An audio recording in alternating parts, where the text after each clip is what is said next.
It's nestled in the South Pacific. On the island of Java is the megacity of Jakarta. It is the capital of Indonesia and the third largest urban area on Earth.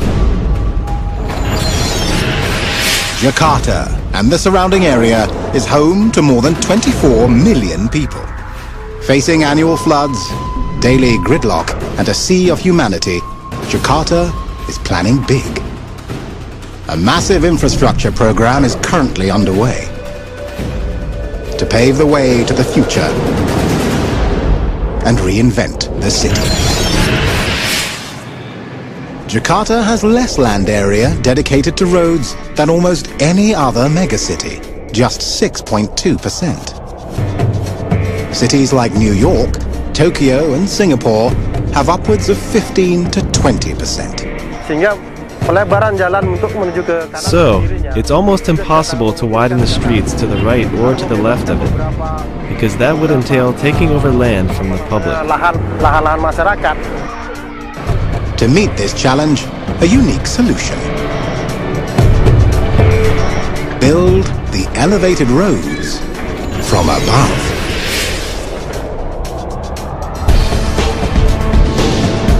Known as a girder launching system, the temporary structure is erected above the road deck. Each 40-meter segment of the roadway is lifted beneath the scaffolding and rolled into place. Then lowered on the piers. When complete, the scaffold is rolled over the next section. The process begins again.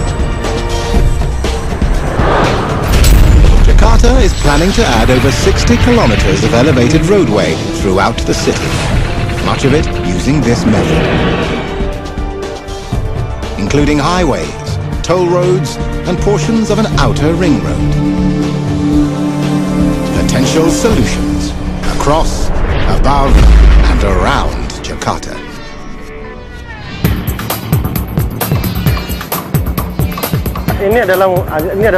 This launcher system is one of the available options to move girder blocks on the bridge.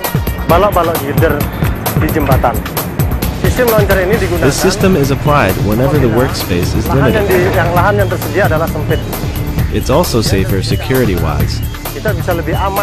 There are no obstructions in the land beneath.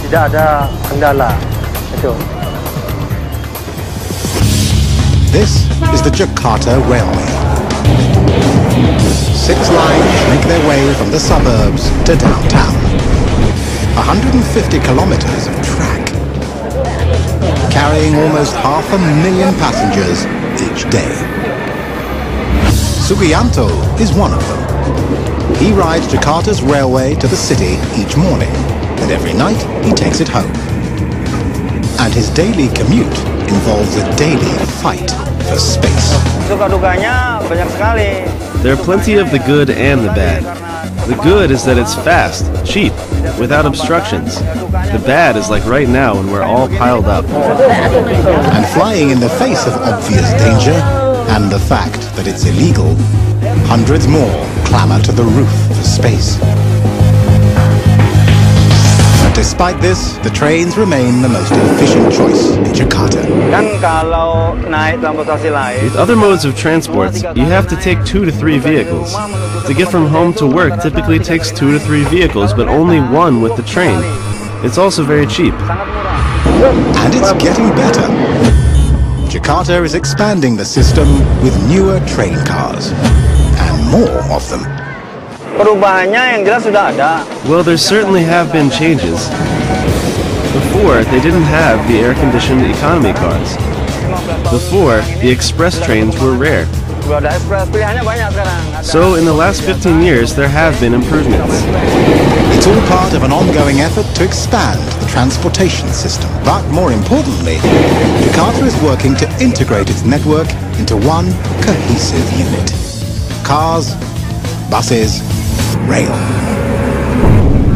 And soon, something they've never had. A mass rapid transit system. There will be many choices for us to commute to work from home.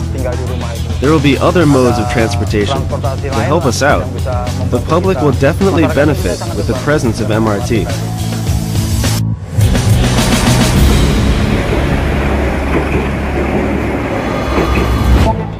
Few people have thought more about an MRT than this man. Tribudi Raharjo is the director of Jakarta's mass rapid transit. Jakarta needs MRT for a few reasons.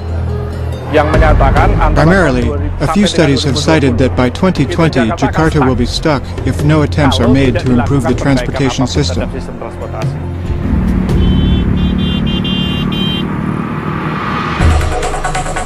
In 2011, the first phase of the MRT will break ground. Modeled off existing systems in Asia, the MRT is designed to relieve congestion in the city. Raharjo's job is not only to build it, but to get people on board. MRT is aimed for motorists of private vehicles to one day make the switch to taking MRTs. And to entice motorists to desert their cars in favor of the new system, Jakarta must plan big.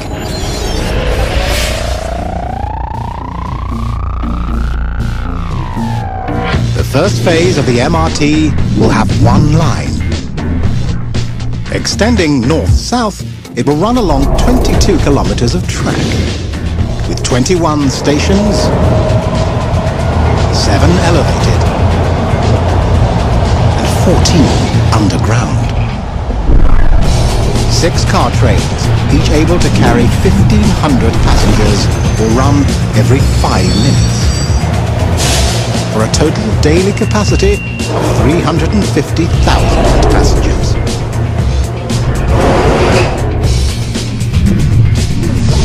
The second phase will run east-west, covering 87 kilometers with 48 stations. The final MRT plan will interconnect highways, the rail system, 15 corridors of busway, and a planned monorail.